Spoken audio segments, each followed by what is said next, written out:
हमने भेजा। तो कारण कौन? जय श्री राम। ये हो गया काम। यहां प्रॉब्लम, टेक्निकल प्रॉब्लम है। देखो आप अपन सोचे कुछ करो कुछ तो नहीं होगा। हम अच्छा अब ये भी चेक कर लो, हमने ऐसा क्यों किया? हमने ऐसा क्यों किया? कारण स्वार्थ। तो हम स्वार्थी क्यों? उसका भी कारण है। उसका कारण यह कि हमें यह जानकारी नहीं है कि सर्वे संतु निरामया सर्वे भद्राणि पश्यन्तु मां कश्चित् दुख भाग भवे। हमारे तो शास्त्रों में कहा गया है कि साहब सबके सुख में ही सुख है। भगवान सबको सुखी रखे, सबका कल्याण हो, सब स्वस्थ रहें और किसी के भाग्य में दुख नहीं हो। तो हमने ऐसा क्यों किया? स्वार्थी। हम स्वार्थी क्यों है? ज्ञान की कमी, जानकारी की कमी। जानकारी क्या थी?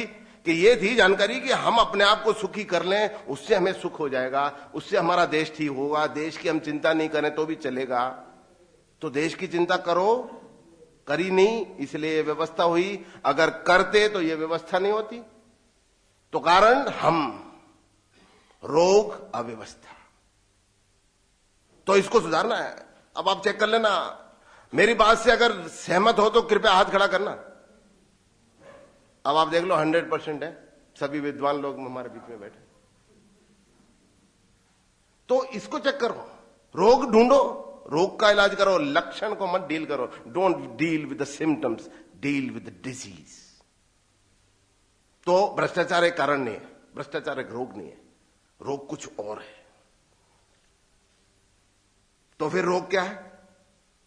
कई बार क्या एक संस्कृत की बहुत अच्छी, देव देव का पुरुषा वदंती। जो देव देव करते हैं ना भगवान भरोसे, वो कायर होते हैं, क्योंकि पुरुष तो पुरुषार्थ के लिए है। आप सोचोगे अरे यार भगवान भर जी, अब आप दोष भी दोगे नहीं ना, तो यार फिर आप भगवान के ऊपर डाल दे। तो गलती तो मैं कर रहा हूं, आप बोल रहे भगवान ने किया है। अरे तो फिर मेरे को जब मानोगे नहीं कि इस आदमी की गलती, तो सुधारो कैसे, उसको बोलो कैसे? तो बोलना ही पड़ेगा। अधिक जनसंख्या क्या रोग है? वो भी रोग नहीं है। आपको जान के आश्चर्य होगा, हिंदुस्तान की जनसंख्या घनत्व 336 व्यक्ति प्रति स्क्वायर किलोमीटर। जापान का जनसंख्या घनत्व एग्जैक्टली 336 व्यक्ति प्रति स्क्वायर किलोमीटर। बेल्जियम यूरोपियन देश है, उसका जनसंख्या घनत्व 336 व्यक्ति प्रति स्क्वायर किलोमीटर। और आपको जान के बेहद आश्चर्य होगा, सिंगापुर, जिसका बढ़ाई करते लोग बाग थकते नहीं है, कुछ लोग होके भी आए होंगे या सुना भी होगा। सिंगापुर यानी कि बहुत साफ सुथरा देश, सिंगापुर यानी कि बहुत सुंदर देश, सिंगापुर यानी बहुत व्यवस्थित देश। और उस देश का जनसंख्या घनत्व 7022 पर्सन पर स्क्वायर किलोमीटर, 7022 व्यक्ति प्रति स्क्वायर किलोमीटर। तो हमारा तो 336 ही भाई। तो जनसंख्या तो समस्या नहीं है। तो फिर यहां पे घूम फिर के आए, रोग क्या है? अव्यवस्था। और जब अव्यवस्था रोग है तो उसका कारण क्या है? ऐसे लोग जिन्होंने इस राष्ट्र को संभाला या संभाल रहे हैं, वो उनको पता नहीं कैसे संभालना। तो ऐसे लोग, अकुशल लोग गए कैसे? हमने भेजा। तो कारण कौन? जय श्री राम। हो गया ना भाई, सीधे है ना, लॉजिकल बात है ना, तर्कपूर्ण है, कोई हवा में बातें नहीं हो रही है, तर्क से हो रही बात कि क्या ऐसा है। अगर ऐसा है तो सुधरेगा। अब आप सोचो कि यार ऊपर से सुधारो। अभी एक व्यक्ति ने कहा भाई साहब ऊपर से बोलो।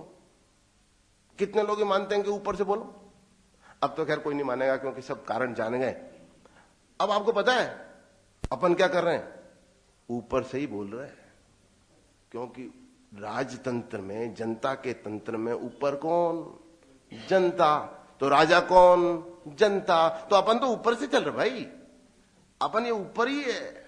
आप अपने आप को नीचे समझ रहे हो कि यार नहीं, हम तो नहीं, उनके हाथ में आ रहे, उनके नहीं है, अपने हाथ में। चूक हो रही है। इसलिए व्यवस्था ऊपर से ही है, ये ऊपर है। अपने को लगता है वो ऊपर है, वो ऊपर नहीं है, उनको अपन ने ऊपर भेजा, वो बड़े अपने कारण बने। आपने सोचा अपना काम हो रहा है ना, मेरी लाइट लगा रहा है क्या? हाँ वोट दिया तेरे को। वो मेरी सड़क का वो खड्डा बंद करवाएगा क्या? हाँ दिया वोट तेरे को। वो बच्चे का एडमिशन कराएगा क्या? हाँ वोट दिया तेरे को। वो ट्रांसफर करवाया मेरे काका जी का कि हाँ दिया, तो कराया, वोट दिया तेरे को, तो ये क्या मतलब है? तो इससे क्या हो जाएगी व्यवस्था? नहीं होगी ना।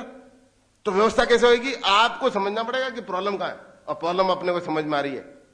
अव्यवस्था रोग है और उसके कारण हम हैं, क्योंकि हम, आप यार, एक अपन बहुत साधारण रूप से देखते हैं कि बेटे की शादी करनी है, क्या करोगे? लड़की देखो, उसकी जन्म पत्री मिलाओ, मां को दिखाओ, भाई को दिखाओ, बहन को दिखाओ, काका दिखाओ, सबको दिखाओ। लड़की के पिताजी क्या करते हैं, उसके भाई क्या करते हैं, उसकी बहन की शादी कहां हुई है, फलाना ढेम का, सारी चेक करो, फिर सबको बुलाओ, उनकी शादी करो। फिर वो लड़की क्या करेगी? आपके घर में आके आपके घर के व्यवहार के अनुसार रहेगी। इसके लिए इतना बड़ा बखेड़ा, आपके ऊपर राज कौन करे? अरे कोई भी करे यार, छोड़ो। तो फिर कोई भी हो रहा, भाई देख लो। आपने अपने कभी भी पोस्ट कार्ड लिखा कि साहब ये यहां पे एक व्यक्ति खड़ा हो रहा है, मुझे ऐसा लगता है कि वो व्यक्ति ठीक है या नहीं है, मेरे ये राय है, आपकी क्या राय है, जल्दी बताना। अपने देश का भविष्य ऐसे लोगों के हाथ में चला जाएगा। मैं इतना चिंतित हूं, आप कितने हैं, मुझे ऐसा लग रहा है, आपको क्या लग रहा है, कृपया बताना, जल्दी बताना। आप हर चीज चाहते हो ऑटोमेटिक हो जाए। असफलता के लिए कोई शॉर्टकट नहीं है, हर चीज का एक मार्ग निश्चित है। आपको ये करना पड़ेगा, उसके बाद में वो कर सकते हो। पहले तो ये करना पड़ेगा, मन में बिठाना पड़ेगा गलती कहां है। अगर हम मान जाएं कि ऐसा है, तो फिर प्रयास करना पड़ेगा, क्योंकि बिगैर प्रयास के कभी भी कुछ नहीं मिलता। तो भ्रष्टाचार रोग नहीं है, जनसंख्या रोग नहीं है। मान्यवर, आप मेरी बात से सहमत हैं? हाँ बोले, बिल्कुल बोले, ये ऐसा मंच है, सभी बोल सकते हैं। एक मेरा आग्रह है, देखो, निराश होने से कुछ नहीं मिलेगा। पहली बात, एक स्वामी विवेकानंद के पास में एक व्यक्ति गए, उन्होंने कहा कि स्वामी जी, आदमी का सब कुछ ही चला जाए, इससे बुरा क्या हो जाएगा? आदमी का सब कुछ ही चला जाए, इससे बुरा क्या होता है? तो स्वामी जी ने कहा कि सब कुछ वापस आने की उम्मीद चली जाए, वो इससे भी बुरा होता है भाई। क्योंकि आप कोशिश नहीं करोगे ना, आप कोशिश नहीं करते, बुराई है तो बहुत मिल जाएगी। अरे साहब क्या बात कर रहे हो, किसको सुधारोगे? वो देखो ना, आज दारू में तो आदमी वोट देता है साहब, आपको पता नहीं है? आपको क्या, लंदन से आया? अरे लंदन से तो अभी आया हूं 8 साल में, 40 साल तो यही रहा हूं भाई, मेरे को यहां की सारी व्यवस्था पता है। निराश होने से नहीं मिलेगा कुछ भी। कर लो, हो जाओ निराश, ठीक है, घर जाओ, ताली बजाओ, रोज कोसो। आपको पता है 40,000 करोड़ का घोटाला? हाँ। वो आपको पता है 1 लाख करोड़ का? अरे हाँ यार। आपको पता है 30,000 करोड़ का? अरे वो एक IAS के घर पे 350 करोड़। अरे हाँ यार। तो फिर आओ कुछ करें। नहीं यार, कुछ होएगा नहीं। तो फिर अखबार खरीदना बंद करो भाई साहब। मतलब आप ये जानना क्यों चाहते हो यार? नहीं होएगा नहीं, तो फिर भाग जाओ। ये यहां पे ग्लोबल मैनेजमेंट और हमारे बीच में माननीय प्रिंसिपल साहब बैठे हैं, यहां पे बच्चों MBA के छात्र, उनको मेरे को लेक्चर देने के लिए बुलाया, और मैंने सबसे पूछा कितने लोग लंदन चलना चाहते हो? वो सब लोग तैयार हो गए 100%। और जब मैंने बताया कि ये देश ज्यादा अच्छा है तथ्यों के आधार पे, तो आपको जान के खुशी होगी कि कोई भी जाने को तैयार नहीं हुआ। कारण क्या है? हम लोग भागना चाहते हैं। ये तो नहीं सुधारेंगे तो प्रयास नहीं कर सकते। मेरे को क्या प्रॉब्लम है भाई? ईश्वर की कृपा से भगवान बड़े बोल से बचाए। मेरे को दाल रोटी की जितनी है उतनी मेरे पास व्यवस्था है। अगर मैं सब कुछ नहीं करूं तो भी चलता है, लेकिन इसमें सुख नहीं मिलेगा जो सुख दूसरे के सुख में मिलता है। एक बहुत अच्छा गीत है कि सागर सावन देता है और मधुमन खुशबू देता है, जीना उसका जीना है जो औरों को जीवन देता है। आप कोशिश करके देखो, आपको बहुत आनंद आएगा। तो ये भी नहीं है तकलीफ। बेरोजगारी क्या ये बहुत बड़ी रोग है? नहीं है।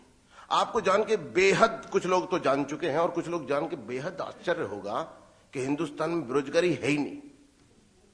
बेरोजगारी है नहीं, उल्टा अपने को लोग चाहिए। और आने वाले दिनों में मुझे बहुत, आप लोगों के चेहरों पे मैं जो ऊर्जा और जो तेज देख रहा हूं इन सब बातों के बाद में, मैं आपको दावे से कह सकता हूं जितने हिंदुस्तानी विदेश में रहते हैं सबके सब वापस आ जाएंगे, और उनको आना ही पड़ेगा। इस देश को जरूरत है, इस देश को जरूरत है। अब आप देखना जरूरत कैसे।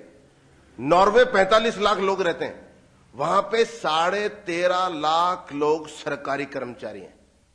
45 लाख में 13.5 लाख लोग सरकारी कर्मचारी, यानी कि 30%।